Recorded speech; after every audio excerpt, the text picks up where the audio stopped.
Good evening, friends, and welcome to the question hour.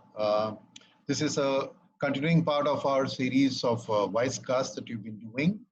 And under the heading EMI, Economy, Markets, and Investments, as you know, we've been doing the webinars trying to improve the knowledge that investors have about the economy, markets, and their investments so that you make truly wise decisions when you actually choose various mutual funds or any other investment options. So we originally did a first EMI, which was a very extended one for about an hour and a half. Got a very good response, but then what we thought is that we should break it up into parts so that we can address it. And last week we did the July edition. This will be a monthly offering from our side, these webinars. And in the July edition, the part one covering the economy, we did the webinar last week.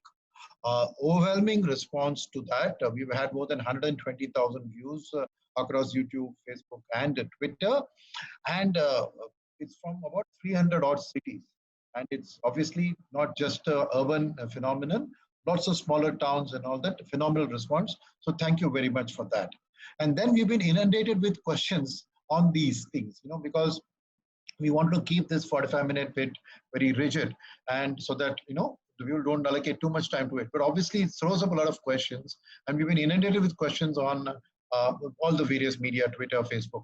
So what we thought is that we'll launch a series called the Question Hour, which in the week following the webinar, right, we will do a question hour dedicated to that webinar. So then it gives you a week to go through. I know lots of people can't see 45 minutes at a stretch. You can see it, 15 minutes, 3-part bits. And then all the doubts and questions, we thought we'll collect it. And as I said, the response has been overwhelming. While we have said question hour, obviously we will have a limited amount of time to handle questions, and we'll try and do as much as possible. My team here will also try to consolidate the questions, similar questions together, right? But before that, right, now it's been a week. Now a week is a very short time for the markets and the economy.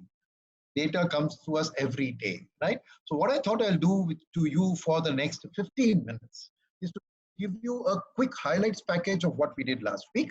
And I'll then run you past the updates that is post that. What are the data that has changed? So what is the view? Has it been modified? Remains the same? So that before we start the question, you get a good sense of the lay of the land.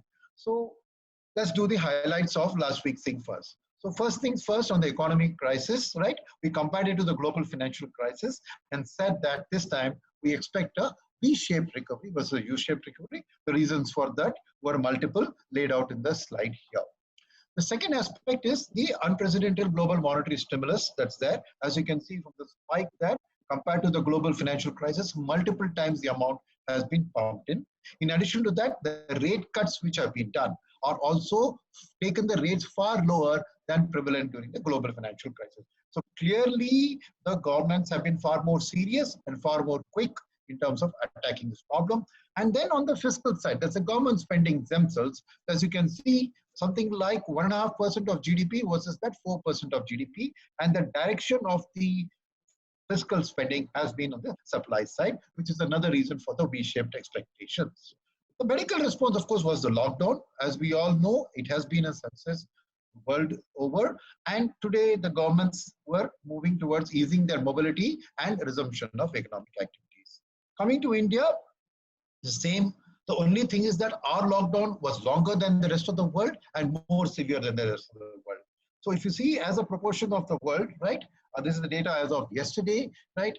If you have highlighted India there, and it's important to take away the success of our thing, because against the 17% share of the world population, we have 8% number of cases. So only half our share of the world population, and more importantly, of the share of deaths, it's only 4.5%, and our recovery rate is better than our this rate.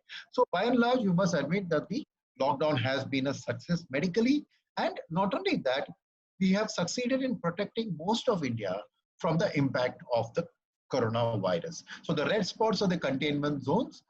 Unfortunately, the GDP is concentrated there. So while most of India is free of the virus, yes, the GDP is in the containment zones to a large extent. So the economic recovery will naturally be slower, right? So this summarizes what I just said to you now. So we move to Unlock 1.0 and Unlock 2.0 now. But the Indian response as compared to the global response was affected by the fact that our economy was already in a slowdown, right? So if you see here, the GDP, right, has come down.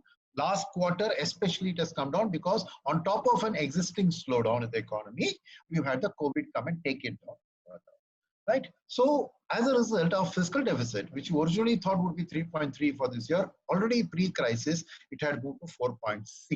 So naturally constrained. Any stimulus was constrained by the fiscal deficit challenges, and still a 21 lakh stimulus was announced, which would have actually implied 16.7% fiscal deficit. Obviously, we can't afford that, but innovative structuring, which I call Jugaad, which I will not go through now in detail, has taken the fiscal deficit only to 6.2 instead of a 16.7, which would have been. The innovations you saw last time, so I shall not repeat it unless somebody has a question. So the total fiscal deficit of the state plus center is expected around 11.5% this year in terms of the fiscal. So at the same time, the short-term impact obviously is quite severe. The medium-term economic outlook, as I can just remind people, arises from the opportunity from China's population aging faster than India's. India's for next 30 years is likely to be a positive supply of labor into the economy. The second is that relative to the actual number of people, we are taking on 6 times the people that China is losing. Third is that from a per capita cost point of view, we are at 1/5 of China, again a big advantage.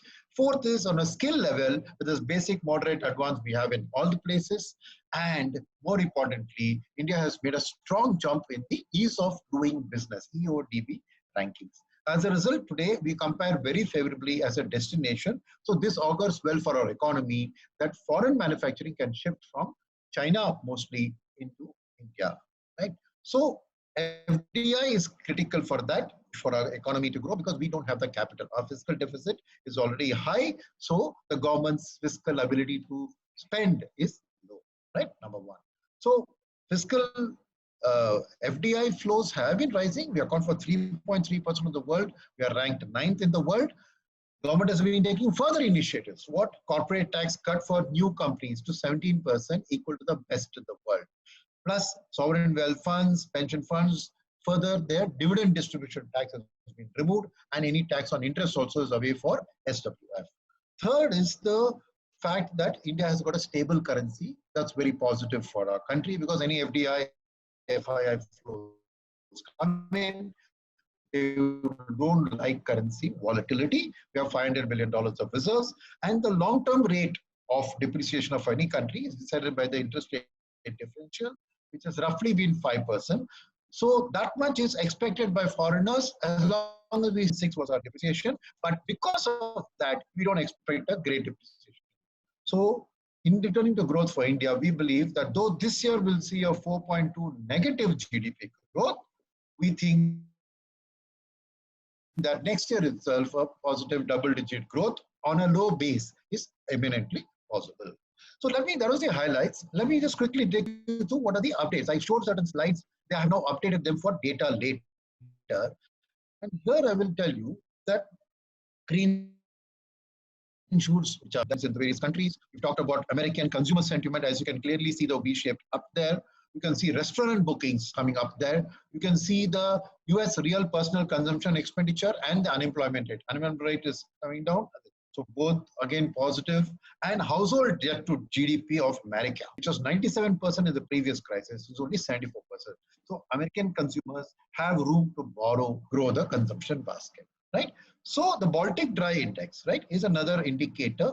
As you can see, in the pre-crisis, it was 1,090 levels, come down to 600 due to the crisis, and has bounced back to 1894. So clearly, people are booking ships to send their goods out 3 months, 6 months down the road. So clearly, that impact is clearly seen. But more importantly, China was the one which got COVID first, and hence following the China recovery is something the markets are closely eyeing. So as you can see, China has had a V-shape. The US and the Eurozone are also following through. Same with the China manufacturing and services PMI. Both have seen a V-shaped jump back.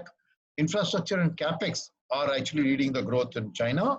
Plus, in the services industry also, you can see that by end of second quarter, third quarter, fourth quarter, Chinese economy should be back to pre-COVID normal levels, right? So the developing story of the world is a world trending towards a V-shaped recovery in GDP.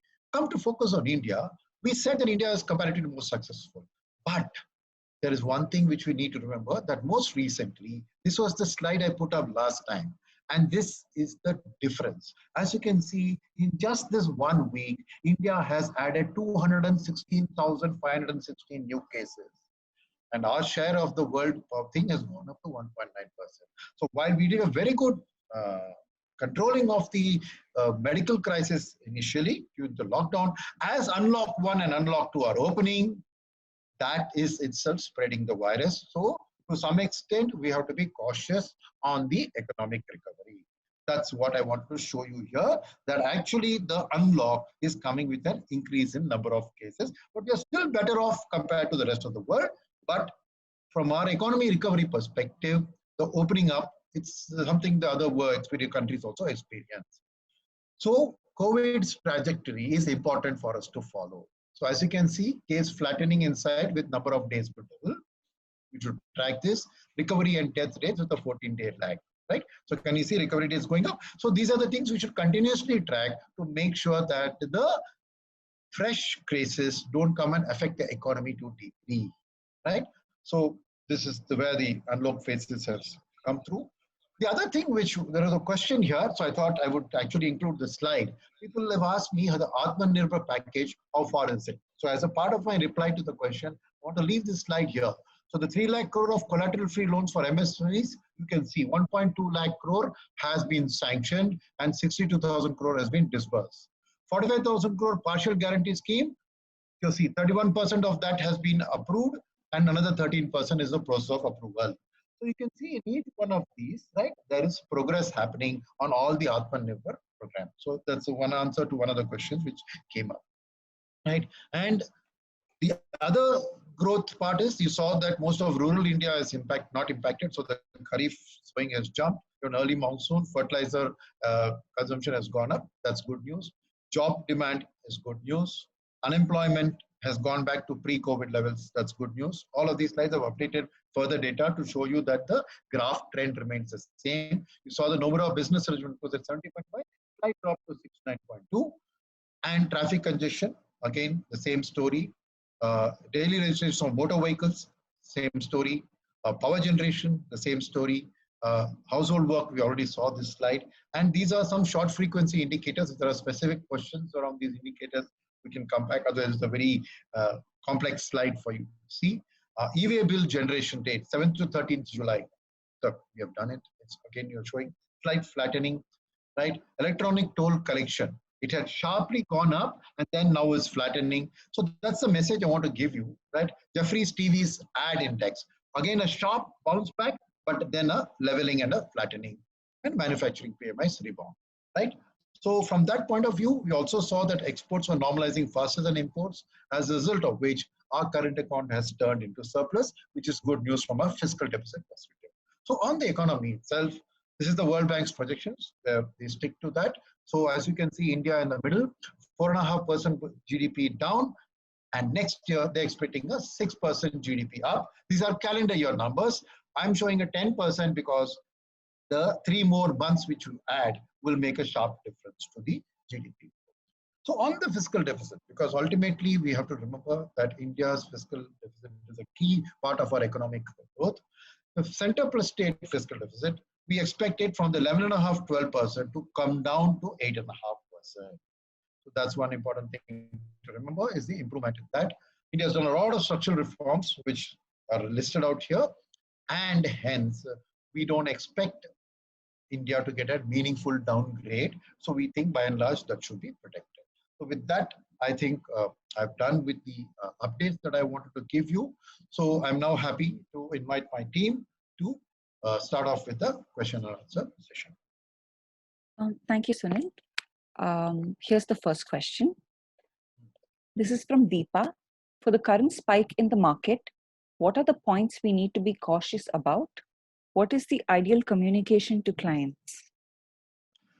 So I think the important thing in the current spike is that it's a liquidity driven spike. So as I was showing you from the economic data, a V-shaped recovery in the economy is expected. and the markets were anticipating that, and the spike happened. Why did the spike happen? Partly because of this, and partly because of the fact that there is money to buy. And now, what is to watch out for is this liquidity at risk? Now, how will the liquidity into India be at risk? One, the US election uncertainty. So keep a watch for that, because any adverse news there could mean a reversal of flows. Number two, if the world economy, if Chinese economy is going to recover very fast, there could be a diversion of flow into China.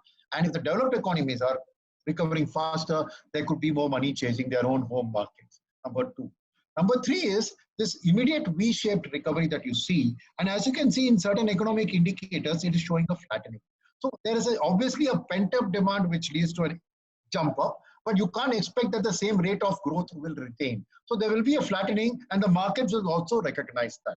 So I would suggest that to track these economic indicators closely to see whether the initial V-shaped bounce back is sustaining, slowing down, or reversing back, which could be due to the COVID crisis itself. And medically, as you saw, the number of cases are increasing. So lots of factors there to keep in mind in terms of advising the clients to keep these economic trackers in mind, because the markets ultimately are a lead indicator of the economy. Next question. Right. Yeah. The next question is from Sandeep Bhushetty.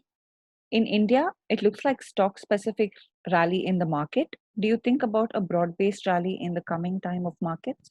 Well, I think that it's going to be stock specific for some time to come, because if you recollect one of the slides I put up, so what happens in every sector, there are companies are affected by COVID very, very differently. And second aspect here is that whether you take a medical thing, they'll say which pharma company can get this better than others. If it is a telecom, they'll say who's going to gain market share. So I think in a time when the economic recovery is happening in the future, right?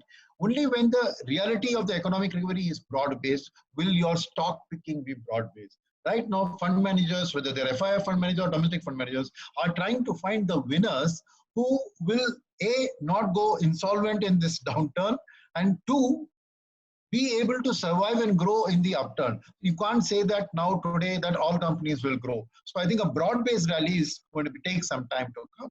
I think you will have to look at it as specific to companies, specific to sectors within companies within sectors on who will be the winners. So I think it's also in such downturn times, it's a winner take all. So even a slight winner, it's like, in the voting you see, right? Even one vote more and you get the full seat to yourself, right? First past the post, they call it.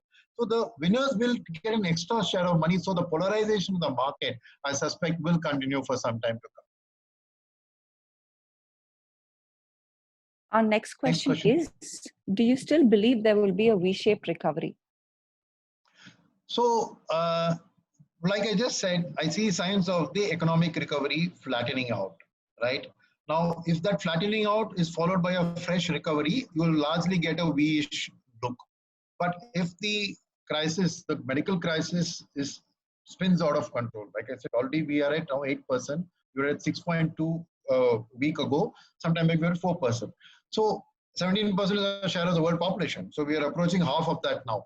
So I think that if the medical thing takes a turn for the worse, right, and you will see that, there's a corporate in Maharashtra, right, where 200 plus workers test positive. So the supply side impact, if that comes and affect workers, as you open up, that's a risk you carry. So if there is a fresh downturn, you're looking at a W. But my request is that whether it's a V or it's a W, it's a matter of a year. So when you then go long enough into a 3-year time frame, this W, because the next shortfall and the rise will be so close, I don't see that you will see a W which is a double V. Okay, I'll see that there could be a small correction in the economy and then a rise. So W is eminently possible, but in the long run, it doesn't matter, because by the end of a year, I expect the growth part of the arm of the V or the W, as the case may be, to be strongly apparent. Our next question is, what will be the impact of COVID-19 on corporate earnings? So it's not going to be good news. So maybe I can just show you a slide. Though actually I would recommend that you'll dial into next week's webinar where I'll be covering the markets. But since the question has been asked, I will just show you a slide where the earnings are, can you see these slides? Can somebody tell me? Because this is the earnings for the last quarter that I am looking for. I wanted to use that to tell you that the last quarter showed the COVID effect already, and the coming quarter, you will see that enhanced even more. So just one minute. Just give me a minute and I'll look at this. So this is Yes. the, yeah, so okay. Yeah. Shweta, can we see the slide? Yes, sir. So this gives you the impact on the quarter 4 when the COVID crisis was upon us, right? Lockdown started mid-March, but COVID affected obviously. So as you can see here, the overall stock market, if you see the sales is down 7%. So that's the GDP recession reflecting itself. The EBITDA is called operating profits. As you can see, they've had a 23% drop in operating margins. And because interest costs remain the same and they don't fall off, and if you've taken a moratorium, your interest costs are going to be higher because they did not come down due to repayment. You're seeing a 46% drop in earnings. So the next quarter, definitely corporate India will show you the impact.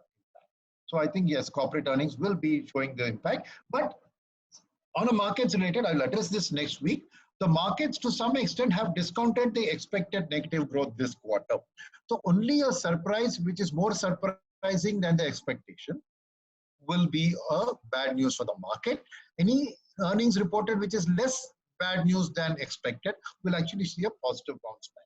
So not necessarily that bad earnings season is going to mean a correction in the stock market. Just as a caution. But next week I'll try and address this in a little more detail. Next question. What is the prediction on GDP and is there a fear of a recession? Well, what is the fear of a recession? We are in a recession already. The prediction for the GDP for the calendar year is 4.5% negative. We think that depending on how the recovery goes, the financial year could see actually slightly better 4.2 negative. Even 4.5 is negative, but it could go. Our base case scenario is 4.2, but a worst case scenario could take it to even 10% negative if this falls off. So, but however, since this year is so bad and all GDP data are calculated year on year, so next year first quarter will be compared to this year first quarter. This year first quarter is going to be very bad. So next year's first quarter in relation to that bad will look good. So we do expect anywhere between a 6 to a double-digit YOY GDP growth in the quarters next year. And in fact, there's a possibility that the whole of next year could turn out to be double-digit. So I would say that's exactly the V shape that I'm talking about. But a very bad this year, but a very good next year. Next question. Right. Will the consumption story pick up? And if yes, which sectors would stand to gain? So I don't see a reason why consumption should not pick up for the reason that the lockdown introduced an artificial crash in consumption, right? And so in terms of a pickup, there is a pent up demand. So clearly the FMCG, the fast moving consumer goods will see the pickup, but again, market related, the market is already knows that they've discounted that. So the bounce back in the FMCG valuations may not be so great because market knows this. The second sector which can show a recovery is any consumer durable which is used in rural India. The reason being, as I showed you, the COVID impact has been less on rural India. We've had a good Rabi harvest. We've had a good Kharif sowing. So the farmers are feeling well enough and rich enough. Consumer surplus in their hands is more. So what are the items that farmers buy? Farmers buy, they don't buy air conditioners and refrigerators so much because power supply, while it's coming, what do they buy? For them, a status symbol is always a vehicle. So a guy who doesn't have a vehicle who's a two-wheeler, a cycle will buy a two-wheeler. A guy who's got a two-wheeler will go into an entry-level car. The guy who's already got a decent car will go into upgrade into a car. One. Second is, so auto in that segment, both motorcycles, scooters, as well as cars should be a pickup. Second is with the sowing and he's feeling good about the monsoon, automobiles which are used in his business, that is the agriculture business, just tractors, power tillers, those should see. So I see that in the consumption story, auto and related components, and mind you, in auto and all of that, they are largely rural consumption driven. Urban consumption will take time. So you got to look at the kind of vehicles. So I would say two-wheelers, entry-level vehicles and tractors and power tillers are probably at the lead of the consumer durable story. Other things like refrigerator and all that, sadly for them, this lockdown has come in the heat of the summer. that's when their sales picks up. So I think they have missed the boat for this year. The best selling season they have missed. So there will be a slightly delayed recovery on the rest of the consumer durable pack. So the next Next question we have is which sectors of the economy are likely to recover the fastest and slowest? So the fastest, as I said, I would expect auto to show a pretty good recovery fast because of the reasons I explained in the answer to the previous question. FMCG will also recover well because those are the people who have been pent up. The third thing is I would expect is the services sector because going to malls, going to movie halls, all of this is a pent up thing. So when they unlock really works and everybody goes out, they will grow rush back to do the things they normally like to do. So socializing. So I think that would follow.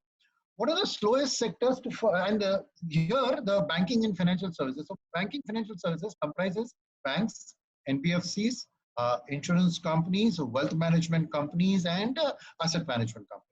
So if you see there, I would say that insurance companies clearly the COVID crisis would have made health insurance and life insurance something which is more in the public mind.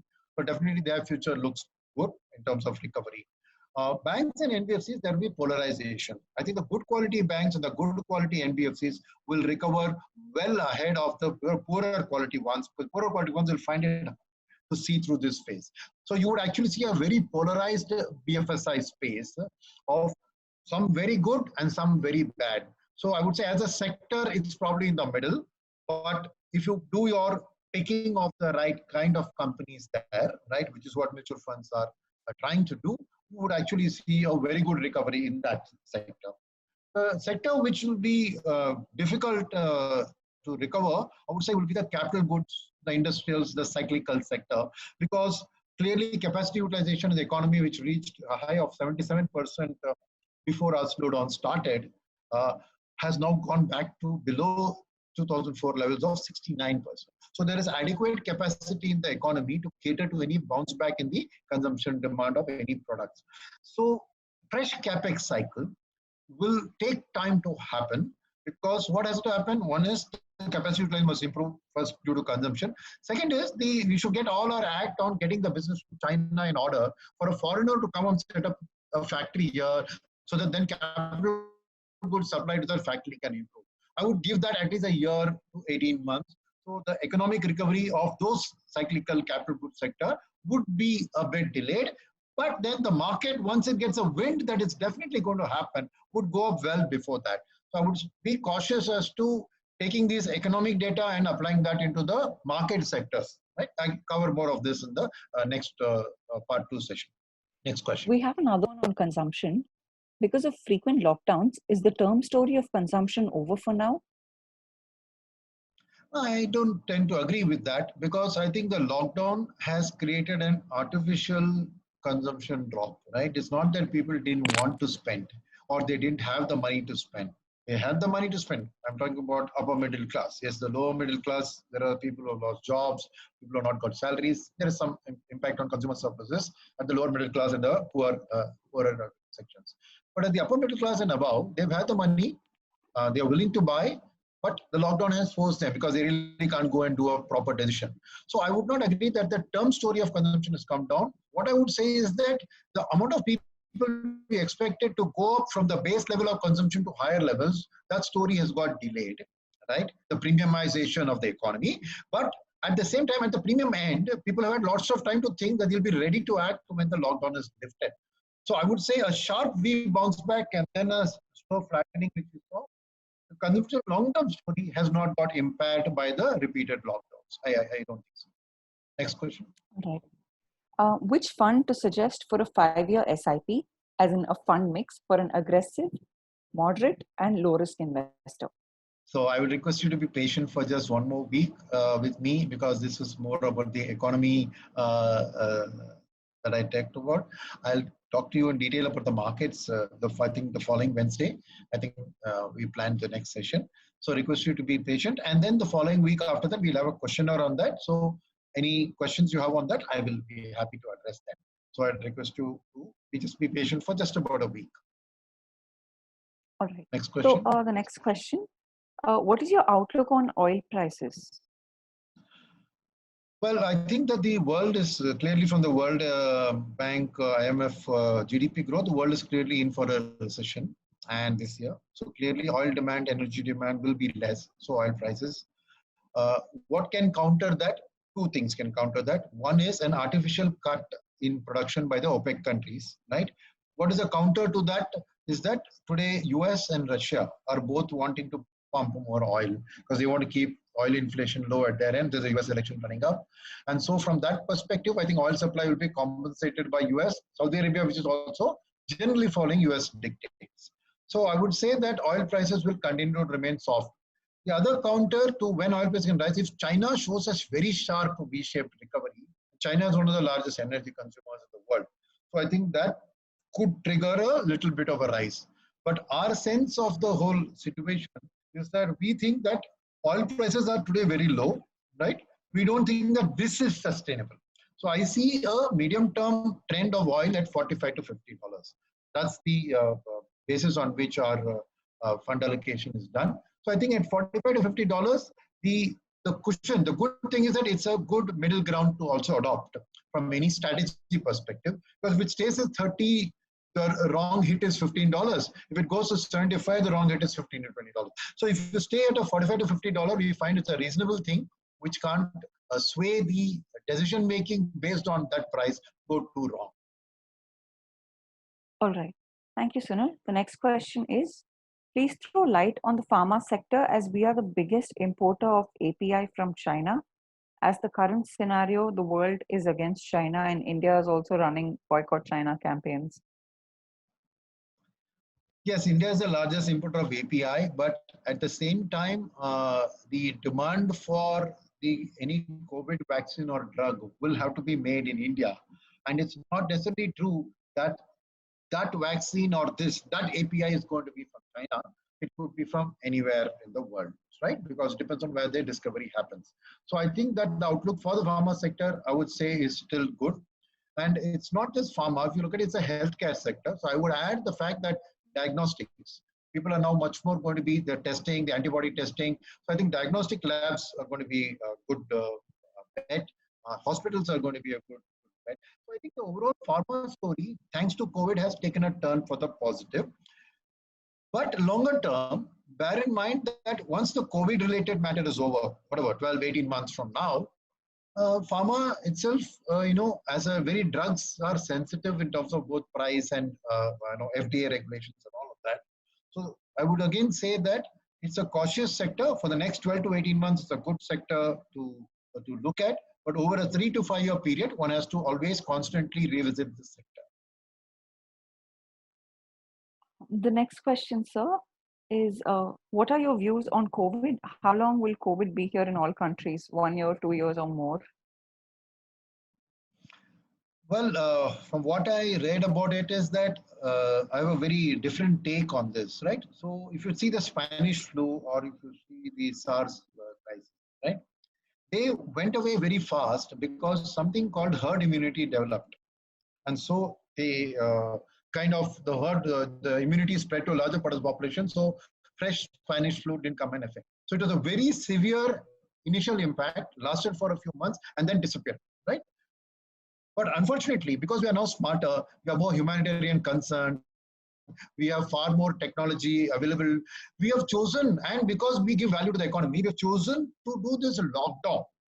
Now in the lockdown, we have prevented the medical virus, right, to spread. So while we have contained it and we have allowed the rest of the economy, wherever there is no COVID has not spread, to come bounce back, and you're seeing a V-shaped recovery, we have prevented herd immunity from happening. So that's one reason this will last for a longer bit of time, because it can die only when herd immunity spreads and a significant proportion of the population gets immune to it. We have distorted that picture. So it's going to stay for a fairly long time, albeit in a milder form, because by then we will have a lot of medicines which can arrest the decline, which can prevent the deaths and do. So I see a mild, the COVID coronavirus itself lasting for a fairly long period of time, but in a manageable, it will become like a super common cold, your flu, normal influenza flu, it will be like that. That is my read of this as a perspective. completely eradicating it through a vaccine, I think will take time. So I think we are going to live in a situation. The second aspect why I expect it to do is that the lockdown caused severe economic damage, right? Forget the coronavirus. So the severe economic damage has forced the governments to unlock perhaps a little earlier than they really medically they should do. From a humanitarian perspective, they should have continued the lockdown, but the deleterious effect on the economy means they are opening up a little bit faster. Now, in that opening up process, this containment of the virus is then lost and you are really spreading it. And you're seeing that in the data about India, I showed how we are suddenly worsened. China also saw a small spike. US is suddenly worsened. So I think the impatience, the battle between economy versus humanity is also meaning that this is going to take longer because it's going to now spread to newer areas and then they'll have fresh lockdowns like you're seeing Bihar and Bangalore now suddenly coming into a lockdown scenario, whereas a month, 2 months ago, they were like, merrily saying we don't have a big problem here. So I think that we are going to live with this for a fairly long time. Is it 1 year, 2 years or 3 years? I think that definitely 1 year. 2 years, yes, I think there's a 50% probability. 3 years, maybe there's a 25% probability that it can be there in the society in some form. But don't get panicked by what I'm saying, because it will be a controllable form, of the virus. That is, it will be there in society. But I think that economically, we can allow people to go back to work with precautions so that economy doesn't get affected. So we not have as bad an effect as the March stock market effect that you saw. I hope that the long-winded explanation was satisfying to you. Thank you. The next question, sir. Is India ready for index funds? Are you planning to launch index funds soon? Kindly hold on. I will answer this next week in terms of the market and the funds related question. Right? Definitely, I'll answer your question. And 2 weeks later, if I don't address it in my issue, but I don't want to. I want to stick to the economy today. Pardon me for that. Definitely, I will try and address it. Thank you, sir. The next question is, will the supply side crisis eventually lead to a demand side crisis in the medium term? Yes, if the supply side crisis is not addressed, clearly the laborers who are working in the supply side of the economy will not have their incomes, and so their demand will get affected, right, automatically. So I think that India, there is a little bit that I think we have about 25% of our economy dependent on agriculture. So demand from that will continue. So the supply side impact will not be so much on the rural economy. Second aspect on the supply side affecting the demand side thing is that I think the supply side is easily addressable. So I think that the chances of it being a full-blown demand crisis are very less, because I think sooner or later the supply can be fixed through job guarantees, corporate loans, and all of those steps that the governments are taking. So if unattended to, the supply crisis can definitely lead to a demand crisis, but I don't think that that's going to be the case. The next question, sir. Why do you feel developed markets will recover after emerging markets? Shouldn't it be the other way around? Okay. The reason for that expectation is because, one, of course, China is considered a developing economy, and China is one big component of the developing market scenario. So China got the crisis first, addressed it quickly because their authoritarian government quickly locked down everything. They started bouncing back, as you saw in various slides. So China's recovery, I don't think you should question. So China is adding to the developing markets, recovering faster. So take away China. The rest of the developing countries vis-a-vis the developed countries. Again, a lot of the developing countries supply to China. So China itself sources from Vietnam, Thailand, the East Asian countries a lot. So any Chinese recovery means that they will also recover ahead of time. That's another reason for emerging countries which are China oriented to recover. The third aspect here in terms of developing economies here is that I think India is another big component of this crisis. And by and large, India has handled this crisis medically better without too much impact on fiscal deficit. And because of the shift in business from China to India, a capex cycle and everything will get quicker started in India. So I think, and the good monsoon has helped India to like agrarian and rural economy to recover faster. So India again will probably recover faster than the developed markets. In the developed markets, the recovery will get delayed compared to the emerging markets because what happens is that ultimately a lot of their production is dependent on a lot of emerging markets, right? Because they historically have been buying. So while the emerging market may supply, that supply will go first to satisfying their local demand, and then it will come to the export demand. So the developed economies, right, they will take a little bit of time to come back and recover. But fourth and final point, right, the reason these numbers look so disparate, right, is because the basic average growth rate of the developed world is 1 to 2%, or maybe 3 max, whereas of the developing world like China, India, Vietnam, we are at the 5, 6, 7% normal growth. Forget about what happened to growth. So that growth itself, the fact that for many years the developing economies have been growing at double the rate of the advanced economies, means that their recovery will happen from -2% to -3% to +2, 3, but we will be going, even though we may go -4, we can go to +5, +6, +7 very easily. So the core growth rate of the developing countries are at double the rate of the developed countries. Hence, the bounce back will also be faster. So the next question is, what is your view on the service sector? So I think the service sector is going to be the real definition of the V-shaped recovery, because the downtrend of the V in services is very bad and will be very bad for some time, because services, banks are part of services sector, right? You have malls, you have retail, you have all of these which got severely impacted in the lockdown. So the impact on the lockdown of the crisis on the services sector is very sharp, very heavy. Services may drop to record low levels of low double digits, right?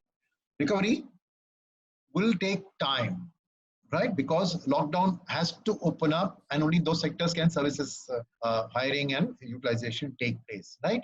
And clearly there are parts of the services sector like hotels, like airlines, which will take a long time to recover, because the basic method of dealing with the world, right? Work from home, consume from home your entertainment, order from home your food, fundamentally will change to some extent behavior. So naturally, internet-based service companies will recover faster, but your old traditional model, brick and mortar model, will take time to recover.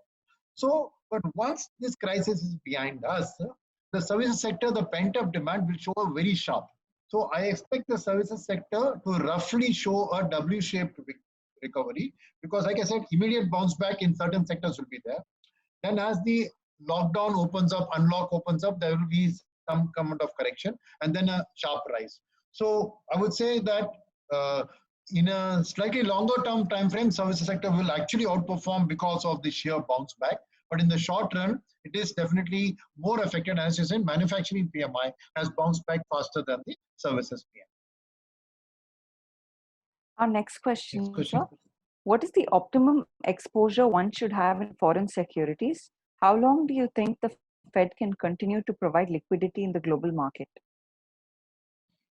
So see, foreign securities, I would say that the Fed has an unlimited supply of money. So until they see the green shoots of US economy properly and get a conviction there, they can continue printing money. The current year's US fiscal deficit is going to be 19% of GDP. That's not worrying them. So I don't think there's any limit to what the Fed can spend, okay, technically. Definitely Mr. Trump would influence them to keep doing that till the end of the year because of the election.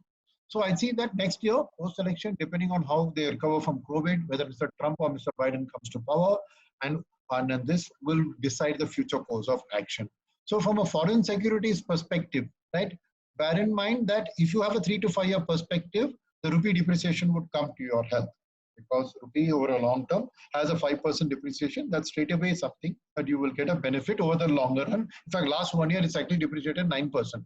So depreciation works to your advantage when you invest in abroad. Second aspect is in your asset allocation abroad, right? You got to look at it that developing countries are going to recover faster than developed countries. So hence your allocation in foreign should be to developing countries. How do you play developing countries? Whether you want to directly invest in developing countries stock markets, gain high risk, high reward. Do you have enough information about a Vietnamese market or a Korean market or this market?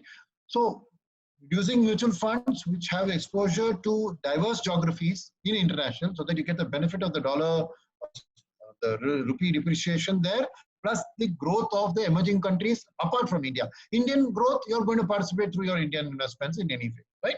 So non-India growth, whichever companies are positioned to capture that, whether they are listed in the developed markets or developing market doesn't matter. But the economic growth should be captured. So I would say, yes, good time to invest in foreign securities as a diversification to your portfolio, but pay special attention to, is that portfolio truly diversified? Our next question, sir. Do you expect interest rates to remain low for an extended period of time? Well, I think that the extended period of time is the clue here. Definitely in the short run, we are not going to see GDP growth recover. RBI food supply is going to be strong, so we don't expect food inflation to rise very fast. Oil prices are going to be soft, so we don't expect that imported inflation to come up. So given a soft inflation outlook, we do expect interest rates to remain soft. The only question here is the borrowing of the government, which is going to be quite high in terms of meeting all the expenditure that they have promised on the Atmanirbhar program and the regular stuff. So the government's borrowing means that GSEC rates will not come down as much. They've already come down significantly, but they will probably remain or go slightly higher. So interest rates as defined by government borrowing rates, I don't see a sharp drop. In the rest of the economy, clearly banks are flush with money. That's why they've been cutting their savings bank rates and FD rates. So they are sitting flush with money, and unless demand for money sharply jumps up, right, it's not going to be a case, right? So because of that factor, you're going to see that lending rates will remain soft in order to boost demand. So I do expect that for the next year, year and a half, 2 years at least, rates in the marketplace will be fairly soft.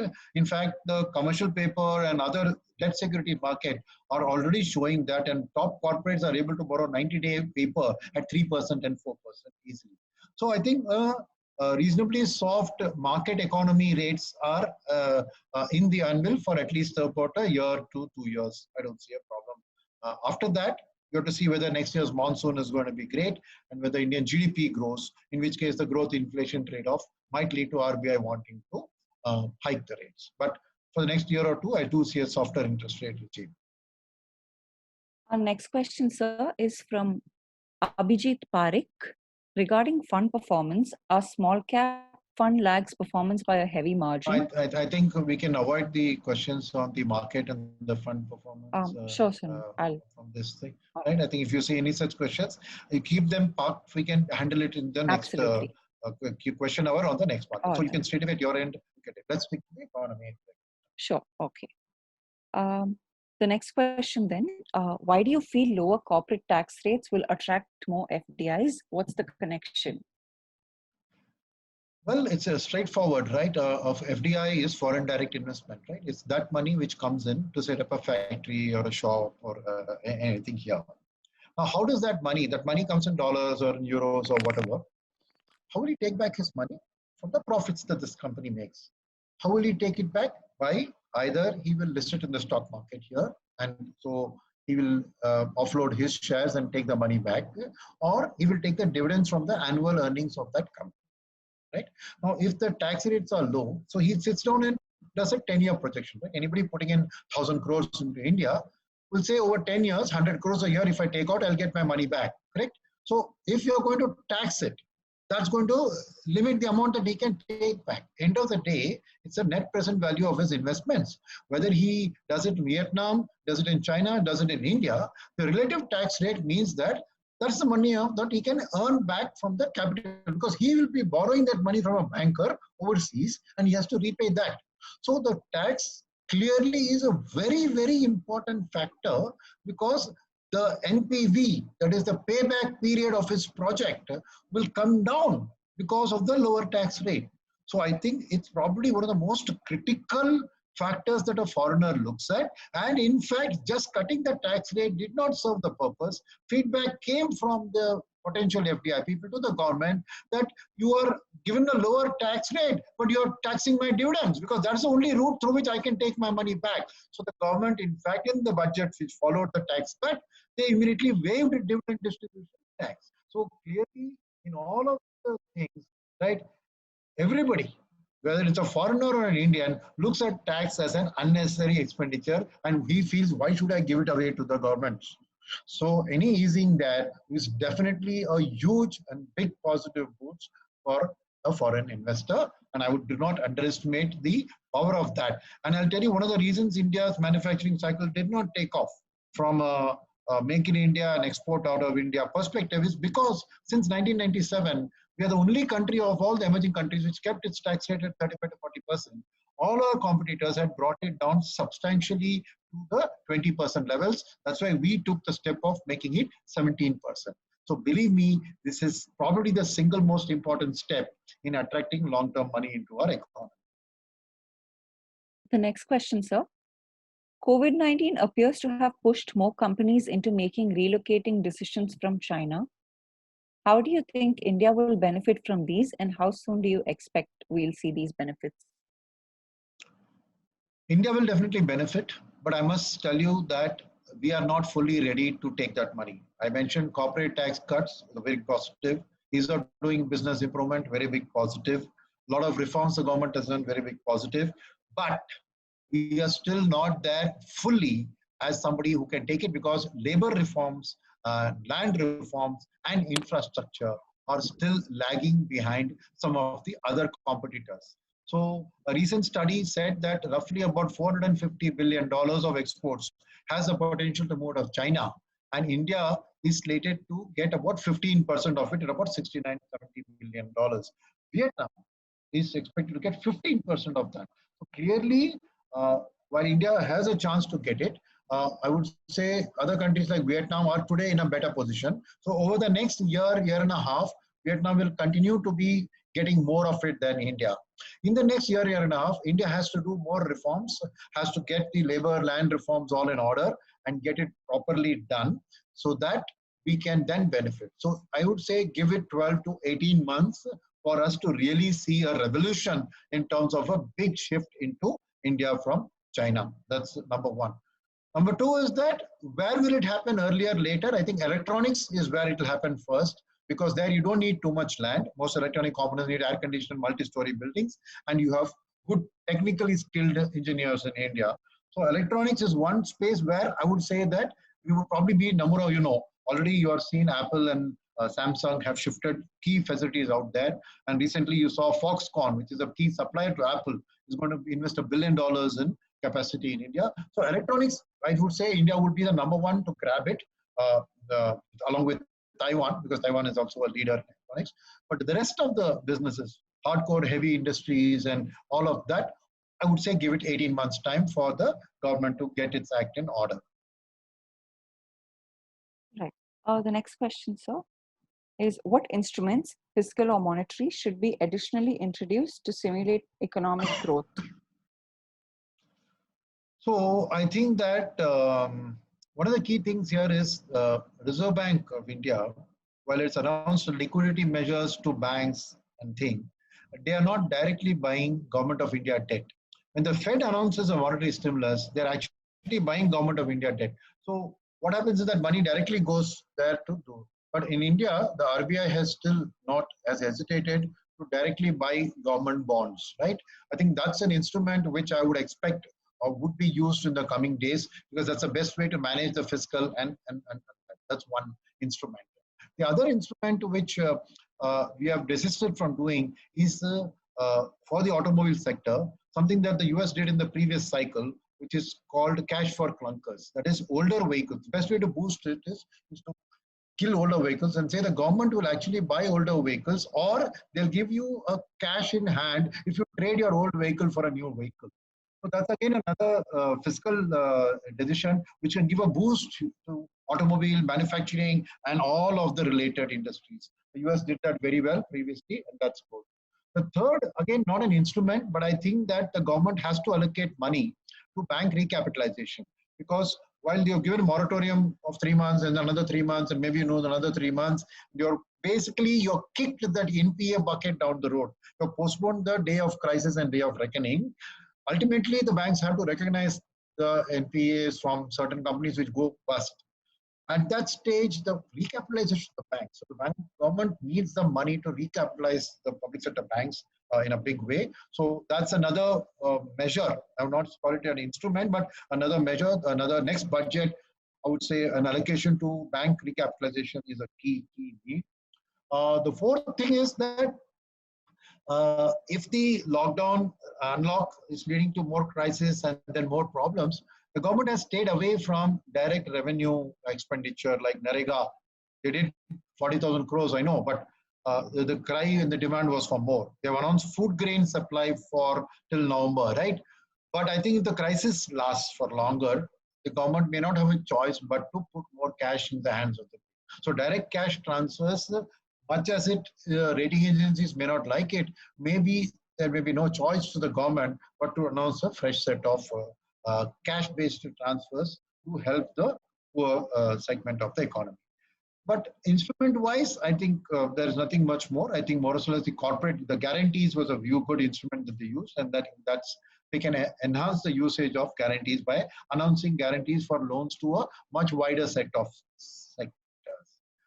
Final point here is sector-specific announcements have not been made by the government in terms of relief packages. So the airline industry, the hotel industry, the malls, the entertainment industry, all are crying out for some kind of a waiver, loan waiver, something like that. So instruments like those which are targeting specific sectors, again, the government has not yet entered that arena. I would say that in the next 6 months, the government might want to do that to help them out because they are critical. Ultimately, you don't want a monopoly situation in an airline or a monopoly situation in any industry. So the government might step in on a sector-specific aid or help. All right. We've received many questions from viewers on the markets and funds, which we'll address in our next question hour session. In the interest of time, we'll take one final question on the economy. For the other economy-related questions, we will leave responses in our comments section and take a few in the next question hour session. So the last question, sir. Can you explain what you meant by W-shaped recovery you mentioned earlier? What does it mean for the economy? So when I said W-shaped recovery, what I meant is that we are already seeing a V happen. That is, the fall has happened and lots of sectors, including economy, have seen the bounce back. And though the V is forming. Now, the initial bounce back was sharp and swift because the pent-up demand was getting expressed. People who didn't buy a car for 2 months went and bought cars. People who didn't go anywhere, open up, they went and saw movies. So the immediate bounce back was there. Now, when a V-shaped recovery means that bounce is sustainable, means it's a V, means the rest of the arm of the V continues to go. But as we are seeing now, that wherever unlock has been announced, we are finding that the coronavirus has again reared its head. Again, fresh lockdowns are being formed. So naturally, there will be a slowdown. So it will be stable and it will go down. So when the half V has been formed, second half, and then again, due to the fact that unlock has led to the coronavirus reappearing, means there will be a further slowdown in those sectors, especially in those cities. You'll see a drop again. But future unlock will happen when they have a clarity that everything is possible. So then the true arm of the V which didn't get completed will get completed. So you'll end up nothing but a delay. So if this year we are expecting a 4.5% negative GDP growth as per the IMF World Bank, right, as of now. So if 5.5 negative, right, that's the impact on the economy. But I still believe that the following year, whatever happens, I believe that by April, May, June of 2021, we should be beyond this VW, whatever, and be firmly on a recovery path. So I don't think the following year's GDP growth is going to get affected by whether it's this year, is it a V or W that is going to be seen. So short term, long term, in the following year, FY21-22, you should see a good healthy return, whether this year is a V or a W.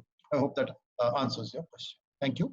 And that was the final question we could take due to paucity of time. Thank you once again for the overwhelming response. And I'm very glad that this questionnaire format has been received so well by the viewers. We'll keep going. So you can look forward to Sundaram coming back to you every month with an update on the economy and an update on the markets, sandwiched by 2 questionnaire sessions, so that in the process of a month, you will get a good perspective on the economy and the markets and your questions. And I think the real benefit of these questions, first, I'd like to thank those who asked the questions. They took the trouble to actually go through the presentation, understand it, and come back. Thank you for that. But more importantly, the people who have dialed in and the people who will be seeing this YouTube link over the next few days, as will be made available, you will learn from the fact of how others have asked these questions. It may have occurred to you and you didn't ask, or it may not have occurred to you, but because somebody else asked, your knowledge would have improved. So I think this questionnaire session has been a big, strong step in making our investor community a wiser investment community, which is the original purpose behind this WiseCard series of webinars. Thank you for your overwhelming support and look forward to being continuously in touch with you all over the coming weeks and months. Stay safe during this period of the crisis and all the very best to you. Thank you. Mutual fund investments are subject to market risks. Read all scheme-related documents carefully.